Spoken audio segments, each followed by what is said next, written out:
Good. So I'm very excited for today's class because it's about European Renaissance. And it's, I think, my favorite topic. So, as I said before, I sent you guys the link about the historical context. But I will later on send you an email with, um, apparently, it was much easier to create a YouTube account. So now I'm a YouTuber with all these videos. I'll send you guys the links. You can find the historical context. But just to let you guys understand in what context we are going to walk in, I will retake some of the slides so we can contextualize. So, Renaissance in Italian is Rinascimento, means rebirth, and it was a period of renewed interest in classical antiquity, spanning roughly from the 14th century to the 17th. As you can see in this graphic, the Renaissance is divided into smaller periods. You can see 300, 400, 500, which are actually just Italian periods. For that reason, we will talk about Italian Renaissance. I think it's the most remarkable one, not because I'm Italian, but historically. So, Renaissance marked the departure from the medieval worldview, embracing humanism, individualism, and a rediscovery of Greek and Roman ancient ideas. This period laid the groundwork for the modern Western worldview. Originating in Italy, particularly Florence. In Italian, the correct name is Firenze, but we'll call it Florence. The Renaissance represented a profound transformation in art, culture, science, politics, and obviously architecture. I highlighted in these slides Rome, Florence, Venice, and Milan, which are the most important cities. We will talk about those later. I don't know if you can localize them. The southern one is Rome, up in the north is Florence, and then up again on the right there is Venice on the sea, and on the right there is Milan. The city-states of Florence, Milan, Venice, and Rome all experienced periods of great power and influence during the Italian Renaissance, fueled by trade, banking, and political innovation. However, their dominance was ultimately challenged by external forces and internal conflicts, leading to their decline and absorption into larger political entities. The city-states of Florence, each major Italian city-state, pursued its own imperial ambitions. Florence expanded in Tuscany. Milan dominated the north under the Visconti and Sforza families. Venice controlled trade routes, and Rome rebuilt its authority after the papal schism. This competition created an arms race in art, architecture, and warfare. I didn't tell you about earlier, guys, but if you have any question, I will do my very best to answer them. So even if you think, oh, maybe this could be a very basic one, don't think about that and just ask. So let's talk about the architecture of Renaissance. As we said before, Renaissance is a recomprehension and reinterpretation of Greco-Roman classical culture, and it consolidates in the middle of the 16th centuries, but refers to work and monuments that date back to the middle of the 15th century. This movement influences the entire Europe through the theoretical recognition of visual arts and architecture proposed by the publication of The Lives by Giorgio Vasari. Um, since middle school, I was always told about this book, which is titled Lives, in Italian Le Vite, as you can see in the first bigger right, by Giorgio Vasari, which was an um, historical student.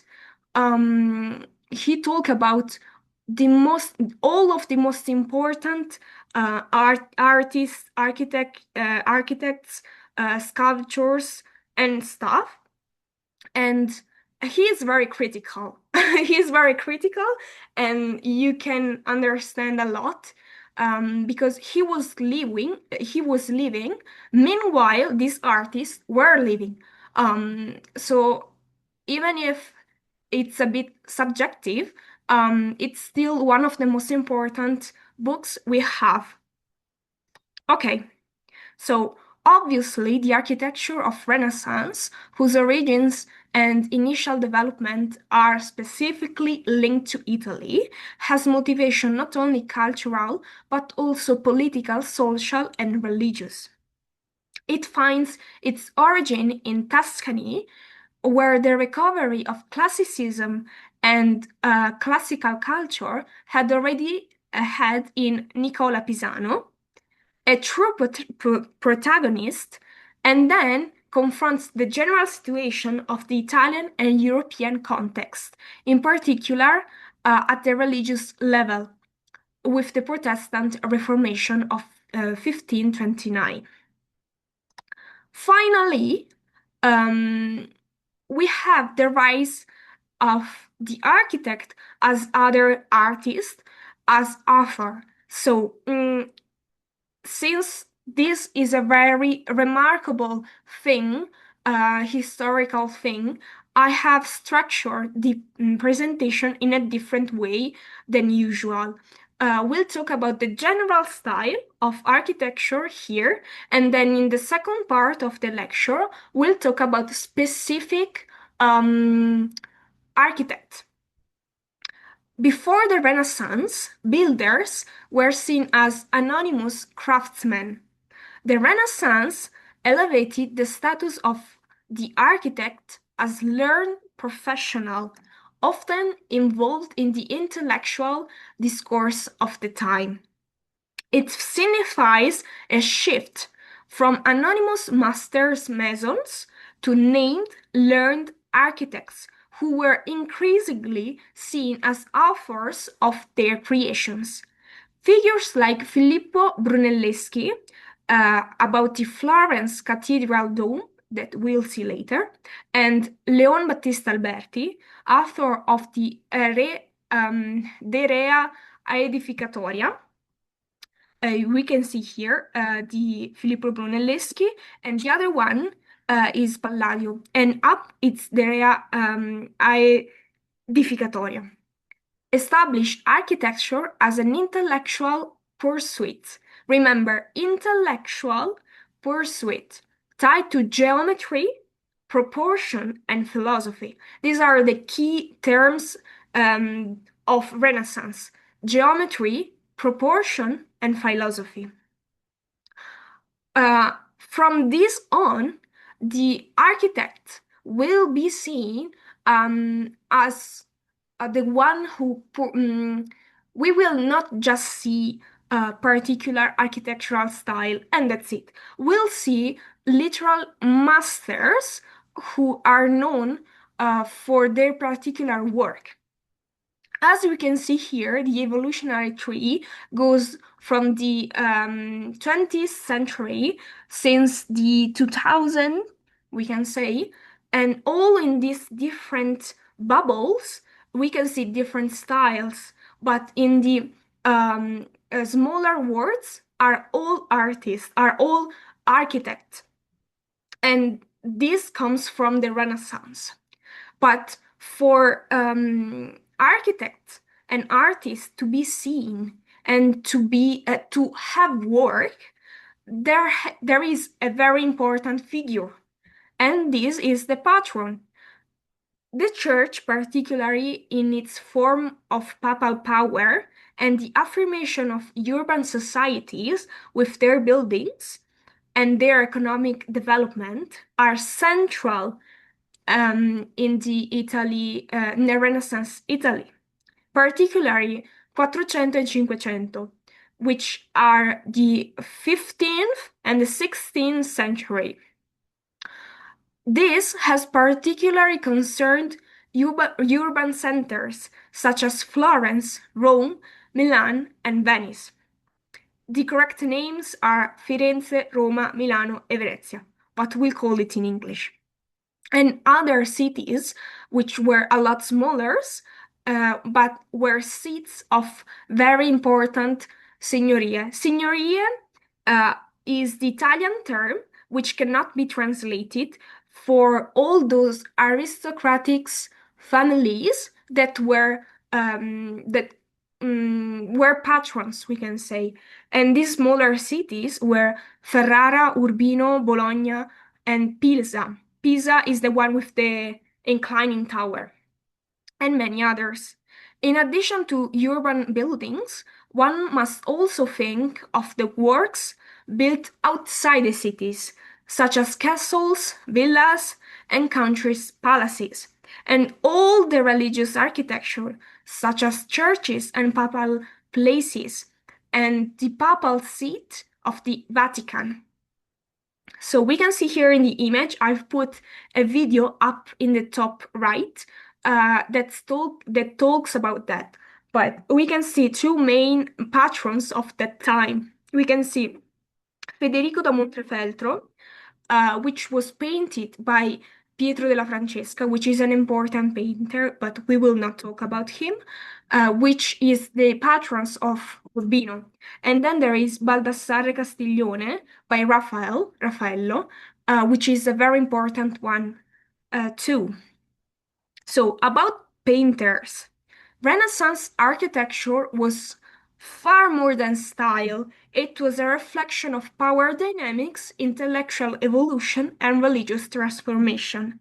It linked classical heritage with emerging modernity, leaving a legacy that shaped not only buildings, but also how we think about space, aesthetics, and authority.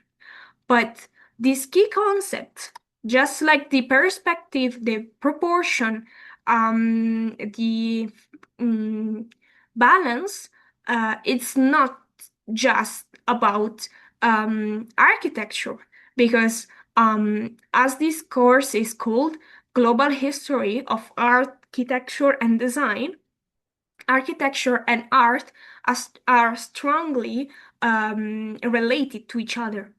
So we now will have an overview, a very general overview about the most important artists of the period. It's so small that's embarrassing, but we have to do it because it's very important. We cannot talk about architecture without the historical and artistic context. So, moving on, we'll talk about Donatello first. These are in chronological order. So Donatello was a pioneering sculptor of the early Renaissance, renowned for his innovative techniques and expressive realism. His work marked a significant departure from the style of the Middle Ages, emphasizing emotion, individuality, and a deep understanding of human form. I've put the portrait of the artist with the bold outline, red outline. Meanwhile, the other images you can see are his most important works. So, moving on, Andrea Mantegna was a pivotal figure in the Italian Renaissance, renowned for his mastery of perspective. Remember perspective. innovative techniques, and profound connection to classical antiquity. His works are celebrated for their dramatic realism and emotional depth, influencing generation of artists. Now, rules of drums. Leonardo da Vinci, it's my favorite one. So, Leonardo da Vinci, which I don't know if you know, but Da Vinci actually means from Vinci. Vinci was a city. Um, Leonardo da Vinci was a pivotal figure, celebrated as a master painter, scientist, and polymath. His insatiable curiosity and innovative spirit led to groundbreaking advancements in both art and science. Da Vinci's work, characterized by intricate details and emotional depth, exemplified techniques like sfumato, which we can see on the Mona Lisa, created soft transition between light and shadows. As a cross-disciplinary genius, he integrated knowledge from various fields, enhancing his artistic practice and leaving a lasting impact on the Renaissance. About Leonardo da Vinci, there is a fantastic documentary, which I will be giving you the link. It's like a film documentary, and he was born from an aristocratic family, but he was illegitimate. He was born out of wedlock and not from the main wife. So, but that's because he doesn't have a surname. That's the reason, and he's called Da Vinci. But his father always said that it's his, and he always had the sources and everything to develop. One very interesting thing that you have to imagine about him, it's that since the church and the religious beliefs were very important in that period, you can imagine that the death was a very taboo topic, we can say. But Leonardo was so interested into anatomy that he actually illegally dug up corpses from a cemetery, right? And then he cut open corpses. Mm, if they found out, they could have killed him. So that's very interesting. Um, he's a master, so that's very particular, but we can say he's a master. So moving on, we'll talk about Michelangelo. Michelangelo Buonarroti was a towering figure of the Italian Renaissance, celebrated for his extraordinary talents in sculpture, painting, and architecture. We'll see his works, his buildings later. His profound understanding of human anatomy and his innovative artistic techniques set new standards into the art world.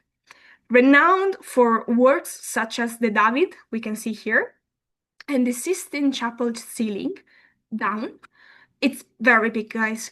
Michelangelo's art is characterized by its emotional intensity and dramatic expression. His ability to integrate various artistic disciplines and convey a sense of grandeur and power has solidified his status as one of the history's greatest artists.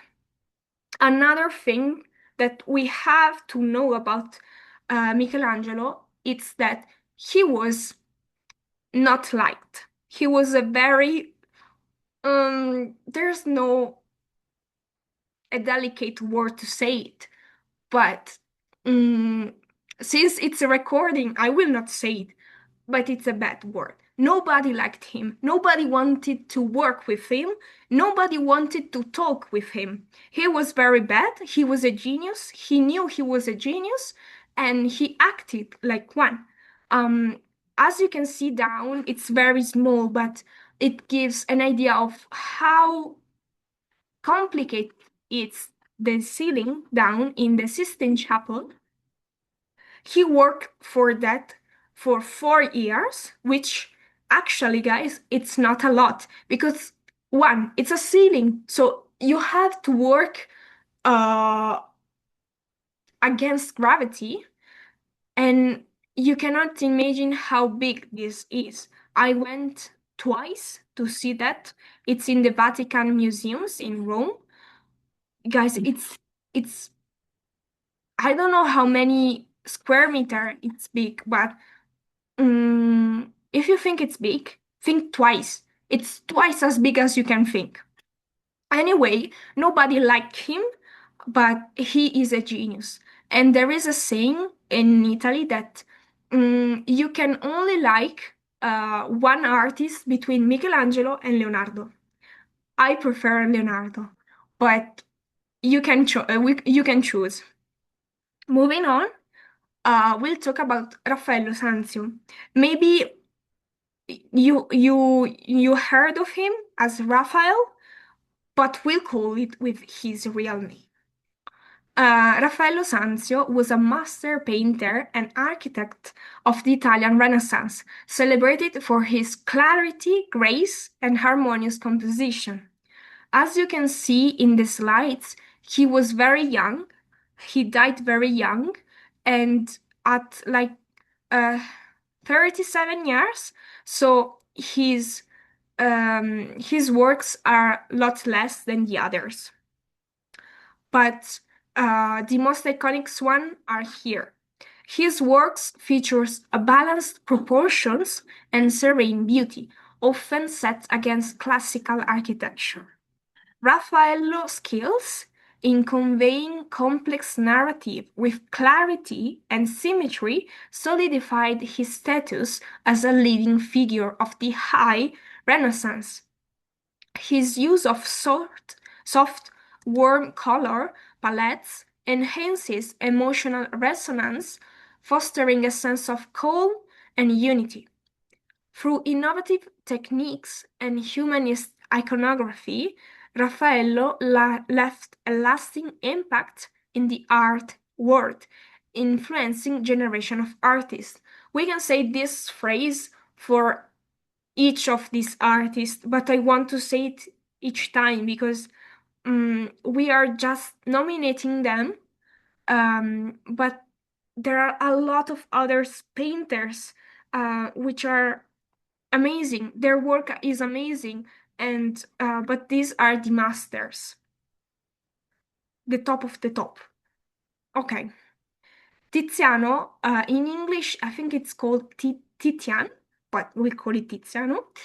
Tiziano Vecellio was a prominent Venetian painter from Venice, from Venezia, of the Italian Renaissance, renowned for his vibrant color and dynamic composition. His expressive use of colorito, you can see, no, you can see here the definitions. These are specific terms which cannot be translated.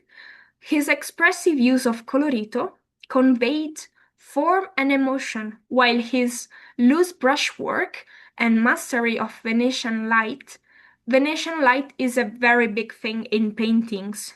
I don't know if you study that, but since I studied painting and sculpture in high school, it's a very big thing. It's an entire style. Anyway, Venetian light created a sensual atmosphere. Tiziano's technique, such as layered glazing, because he used oil painting as the others, added depth to his works, and his innovations in portraiture captures the individuality of his subject. His legacy remains a significant influence in the Western art history. Good. Take a moment to take it in. We talk about Tiziano, we talked about Raffaello, we talked about Michelangelo, we talked about Leonardo, and then we talked about Mantegna and Donatello. Now you have to imagine that all these values that these artists, these painters and sculptors used and conveyed through this um, medium were the feelings that all the Renaissance people were feeling. So returning to these slides again, um, the innovations that were conveyed, such as the use of perspective and proportion, the relationship between art and science, the Vitruvian principles, and the were then conveyed into architecture.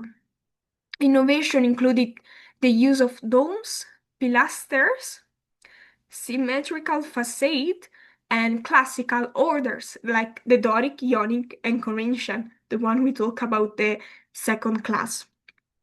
So Renaissance introduced perspective and centralized spatial planning into buildings, influenced by the discovery in linear perspective in painting.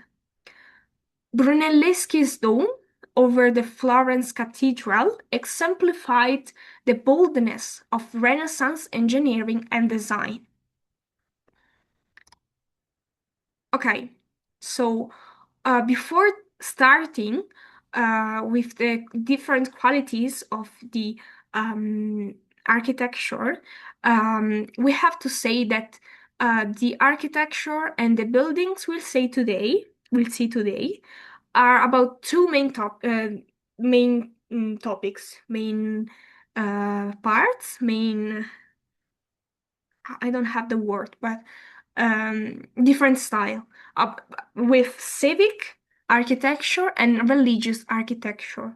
Then there is another typology that's about the palazzi and buildings that were made for patrons, but we can consider those uh, civic because, again, later they became civic, even if that's not their main aim, original aim. So architecture served not just as shelter of or ritual places, but as a statement of ideology. Palazzi, palazzi is the Italian word for building. As you can see down on the left, Palazzo Medici Riccardi. Palazzo is a specific public building, um, a public building. Palazzi like the Palazzo Medici Riccardi reflected order, wealth, and control. Churches like Santa Maria Novella or San Lorenzo embodied a new clarity and balance. Architecture became a tool of rhetoric to teach, to impress, and to project a vision of an harmonious society. The key to understanding the Renaissance lies in recognizing why classical Greek and Roman culture regained importance in a Christian Europe. This revival was convergent. Classical culture had never fully disappeared, with Latin remaining a key intellectual language and art serving as a public expression. Renaissance architecture found in classical models a rational, symbolic language that suited the new city-states and their ruling classes. It offered a clear order while preserving tradition, reinforcing civic identity and stability through universal and historical values.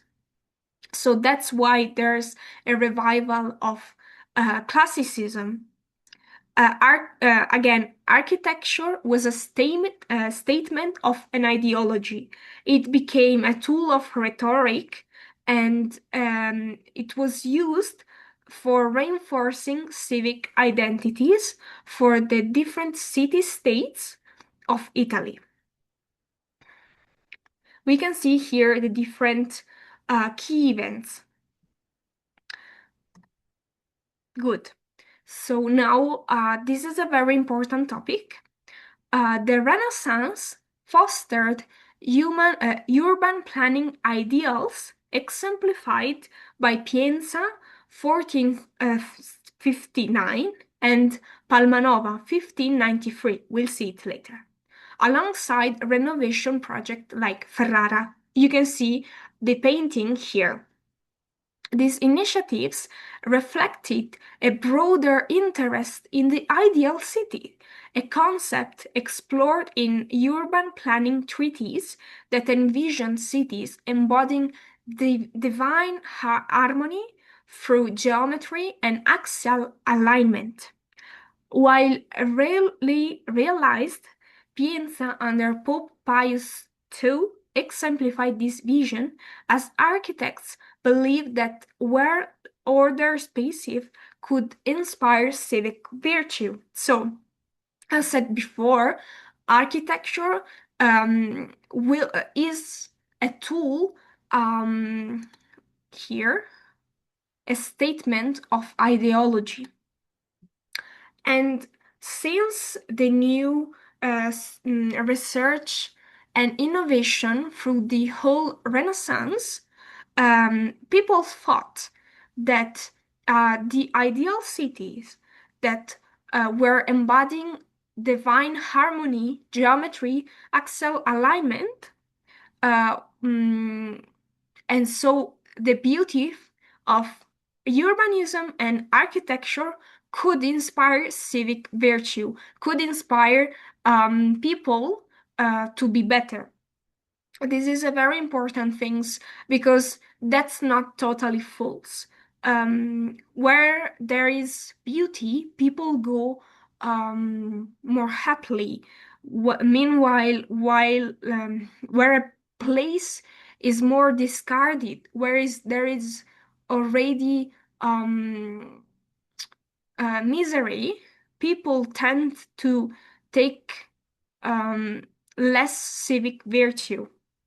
This obviously is emphasized in the Renaissance, but it's a concept that I think it's important to keep in mind while designing something. Moving on, Renaissance architecture marked a return to classical principle of symmetry, proportion, and geometry, moving away from the Gothic style complexity. Rooted in humanism and inspired by ancient Roman and Greek models, this movement emphasizes harmony and clarity. Again, harmony and clarity. Key figures included Filippo Brunelleschi, known for the Dome of Florence Cathedral, Leon Battista Alberti, who integrated theory and practice, and Andrea Palladio, whose villas influenced Western architecture. Characteristics element like columns, arches, and domes are seen in structures like St. Peter's Basilica and Villa Rotonda. We'll see those later, and I remind you of these elements.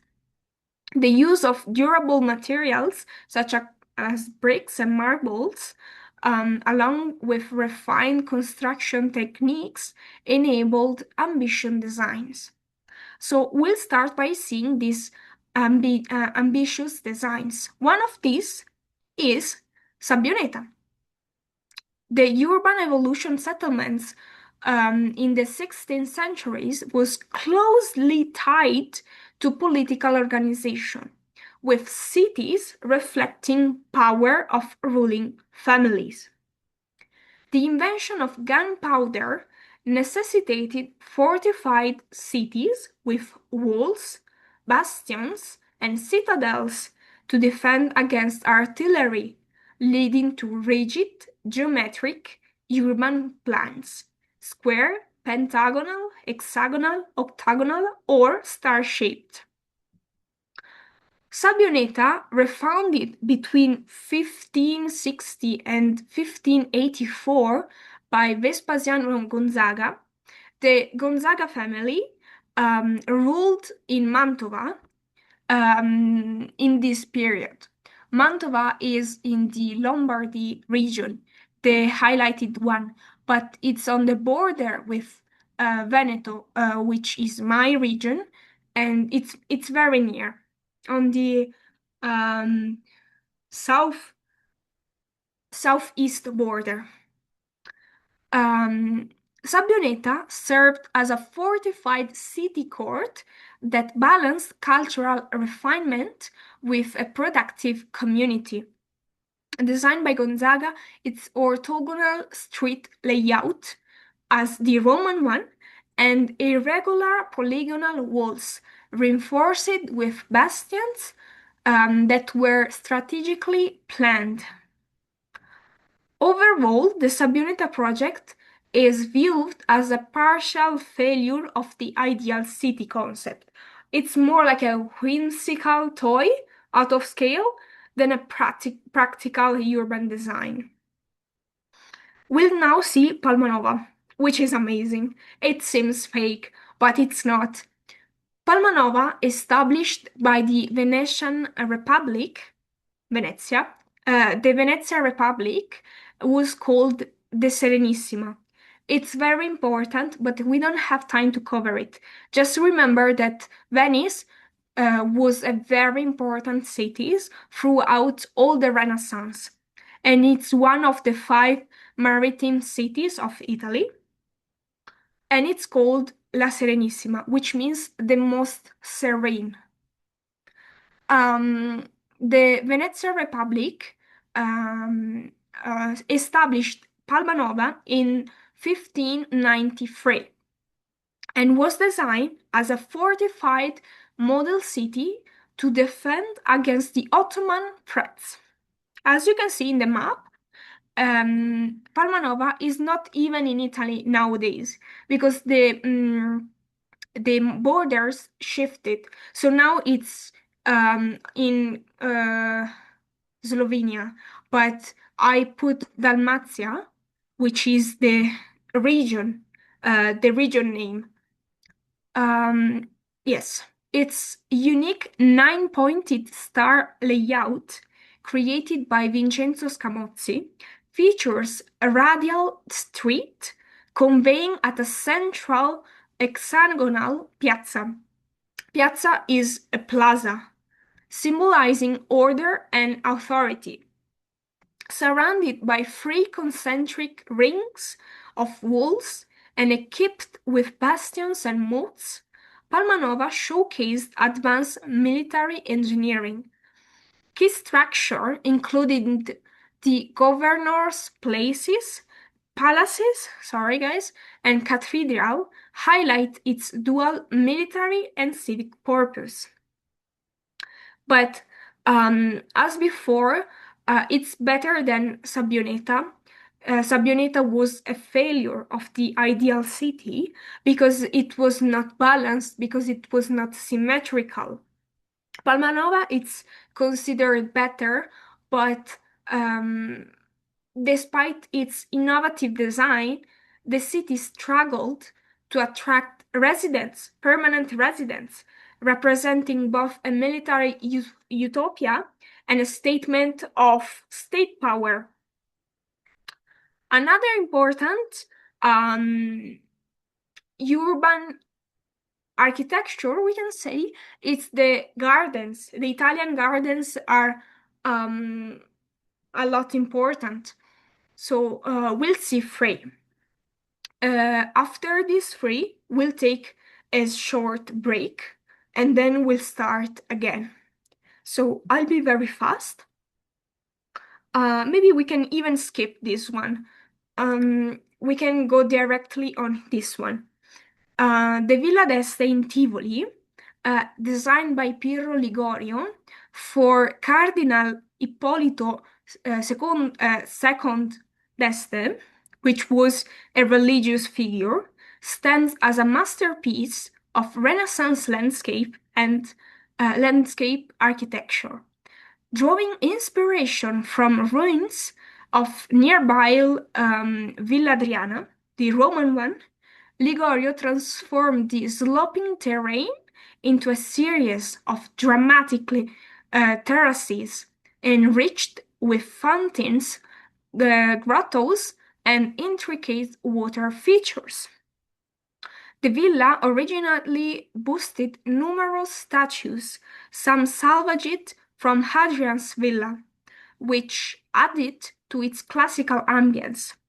Among its many marvels, the Fontana dell'Organo, the one down on in the bottom, stands out for its ingenious design, producing music through water powder mechanism. In fact, Fontana dell'Organo actually means Fontana fontaine, and then dell'organo it's um, you know the that in the church, in the Christian church, there is a music instrument that it's played. It has a very long and bronze um, cylinder. That's the organ. I think the translation in English is organ. And this fountain is amazing because um, the the water, it's water powder, and uh, from the fountain, the water fall down, and then it activates through an ingenious design a mechanism to create music. It actually produces music. The villa's innovative blend of art, nature, and engineering made it a model for European gardens of the Manierist and Baroque period. Manierist is the last period of Renaissance that looks out for the Baroque. Its splendor was praised by Umberto Foglietta, who is a very important historic, who wrote that nowhere else on earth could compare to its beauty and artistry. Good guys, so we'll take a break of 5 minutes. We'll be here on 12:50 and we'll start and cover these five architects. See you later.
Okay, guys, let's start. Okay, so after Christianity was legalized by Emperor in the Edict of Milan, the basilica became the standard church. Um, Here you can see different churches, but all these different temples and churches uh, are very different from one another. We'll start by the first one, the Brunelleschi one, which is the dome of Santa Maria del Fiore in Florence. And it was designed between 1420 and 1436 and is one of the greatest engineering achievement commissioned by the Opera del Duomo and Arte della Lana, which are two main confederations in Florence. One is about exactly the opera of the chapel of the cathedral, and the other one it's the confederation of the wool because there were a lot of uh, wool maker in Florence at that time. The dome sits atop of an octagonal drum and spans 45.5 meters in diameter. That's incredible, guys. Originally designated in competition with Lorenzo Ghiberti, Brunelleschi was chosen for his innovative and technically advanced approach. The dome features 8 segments called vele, divided by white marble rails, resting on a solid drum with a circular window called oculi. You may remember the word oculi, oculo, from the Pantheon, the presentation that Yuri did. Oculi, it's the one down on the bottom left. There are the circular one, the circular windows. The massive structure is supported by 4 gigantic piers and does not require internal scaffolding, which was impressive for that period, and it's a feat still admired today. Inside, Brunelleschi devised a self-supporting system with interlocking stone rings, creating a double-shell dome joined by strong brick arches. The dome was later frescoed by Giorgio Vasari, the one who wrote the Lives, and Federico Zuccari, with scenes from the Last Judgment. With its 463 steps and commanding presence over the Florentine skyline here, Brunelleschi domes remains a symbol of architectural innovation, structural daring, and Renaissance ingenuity. This is amazing, guys. Then moving on the Cappella dei Pazzi, still made by Brunelleschi, is a seminal work of early Renaissance architecture located within the Basilica of Santa Croce in Florence. So it's near. Constructed between 1429 and 1443, this chapel exemplified Brunelleschi mastery of proportion and symmetry, hallmarks of Renaissance design. The chapel features a centralized layout topped by a circular dome, a bold architectural choice that reflects the influence of classical Roman structures. Brunelleschi's use of pietra serena, which is a particular stone, for the interior and exterior create a serene atmosphere, while the simple yet elegant facade, complete with a loggia. The loggia is the portico. You may remember the word about the Roman architecture. The loggia is the corridor with the columns on the sides invites contemplation. The design not only serves as a funeral chapel for the Pazzi family, that's why it's called Pazzi, because it's made for the Pazzi family, but also embodies the Renaissance ideals of balance and harmony. Moving on, still about a work by Brunelleschi. It's the Portico of the Innocents.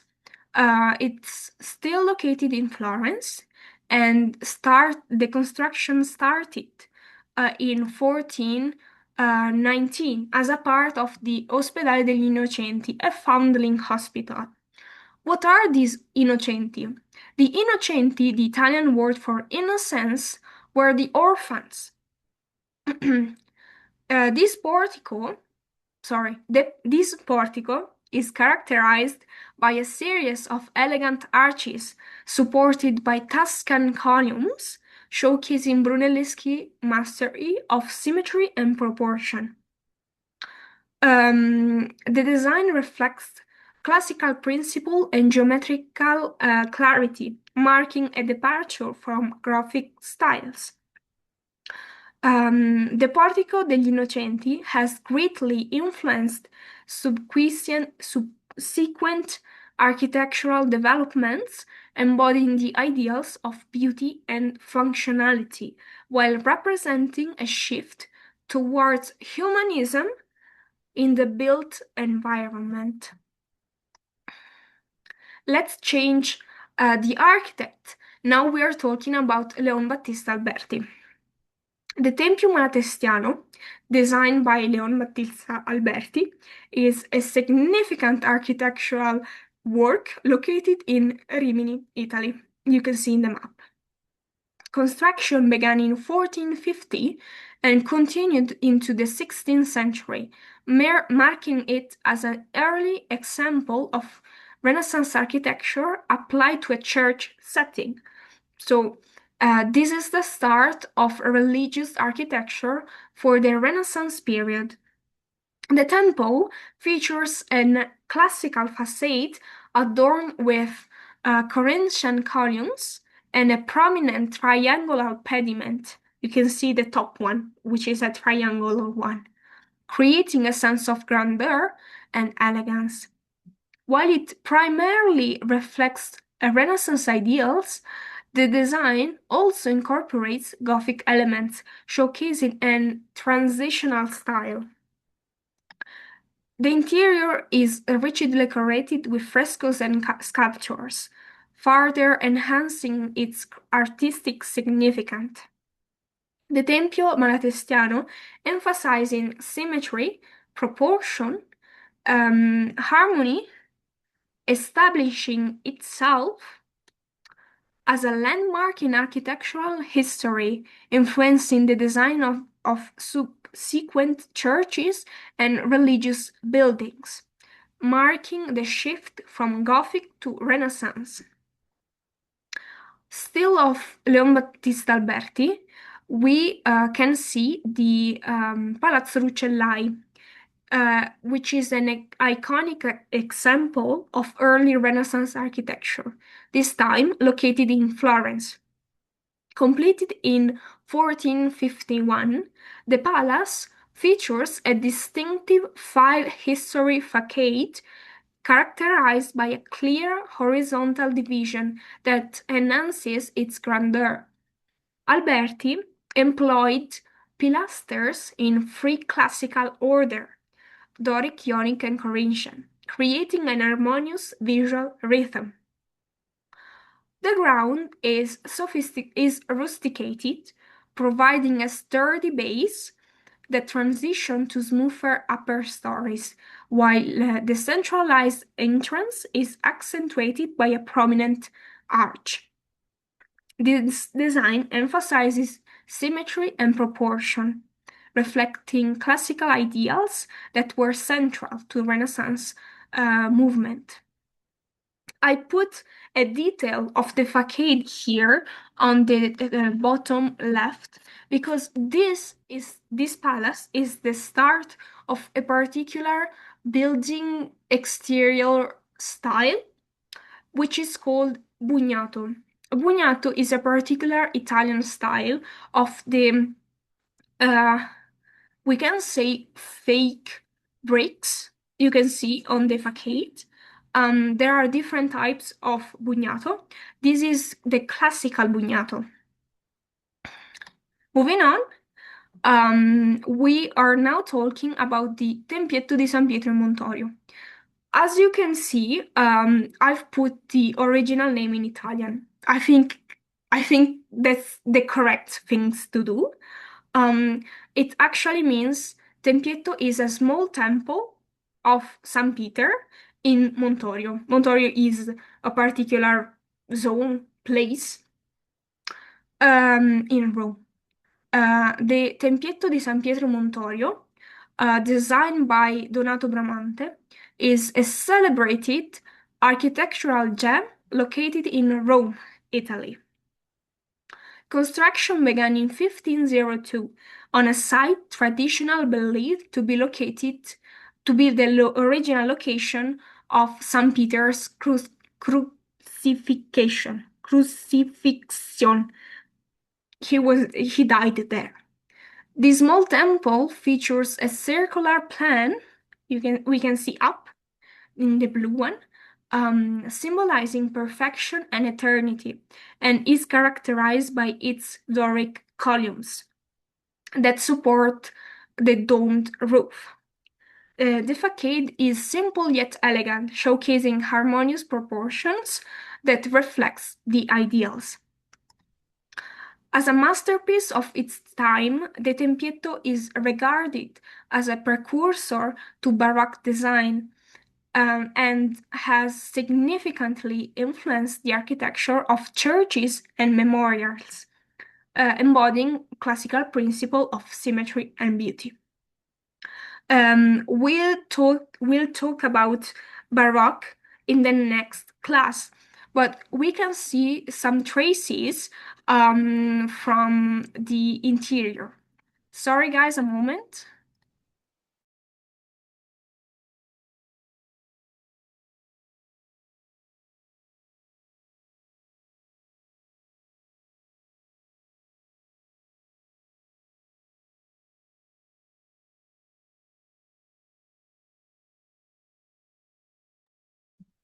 Okay, guys, moving on.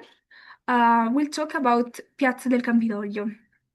As told before, piazza means plaza, and it's an architectural, urban design, particularly from Italy. You cannot find it anywhere else. Um, I think you can imagine what's that by looking here. There is like a void place where there is nothing. Usually at the center, there is a fountain, a sculpture, or something, but it's a place of without anything. Usually it's circular.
Sorry, guys, it's again the cough.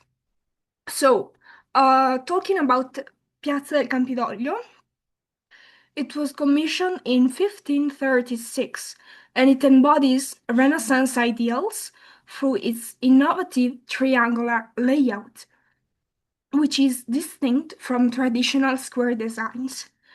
The central oval space is flanked by a monumental Palazzo dei Conservatori and Palazzo Nuovo, the two buildings on the sides, creating an harmonious architectural ensemble. A grand staircase, known as the Cordonata, leads visitors to the square, enhancing the sense of grandeur. At the center stands the equestrian statue of Marcus Aurelius, symbolizing power and wisdom. Piazza del Campidoglio is not only a key example of Renaissance urban planning, but also significantly influenced the design of public squares and civic spaces in Europe. Now, I think this is the most important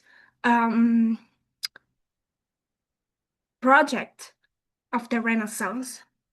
It's the Basilica of San Pietro, designed by Michelangelo Buonarroti, the one we talked before, and is a monumental example of Renaissance architecture located in the Vatican City.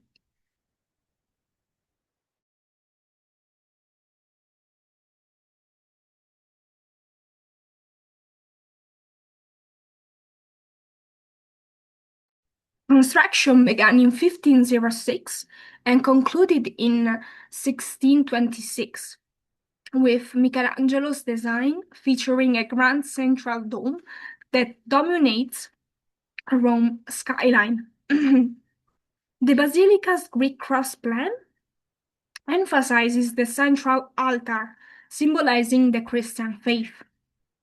Classical elements such as columns and pilasters, combined with a richly decorated interior of mosaics and sculptures, create a sense of divine beauty. Made from local brick and marble, the structure exemplifies durability and aesthetic appeal. St. Peter's Basilica serves as a significant pilgrimage site and a testament to the power of the papacy, continuing to inspire awe in millions of visitors each year. This one, I think, yes, this one is the last. We'll see. Villa Almerigo Capra, known as La Rotonda, is a masterpiece by Andrea Palladio, located near Vicenza, Italy. Construction began in 1566 and was completed in 1592. The villa features a symmetrical layout and a centralized plan, highlighted by a circular main hall topped with a dome and surrounded by porticos supported by Corinthian columns. Utilizing local materials such as stone and brick, the design harmonized with its natural surrounding. Originally a summer residence for the Capra family, La Rotonda symbolizes the neoclassical movement and continues to inspire architects and visitors, marking its significance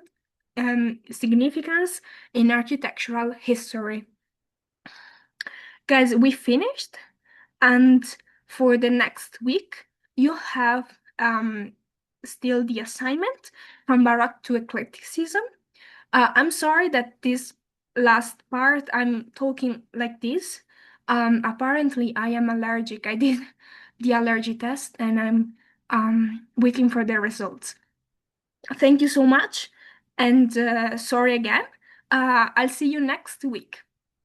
Bye bye. Thank you. Thank you. Thank you.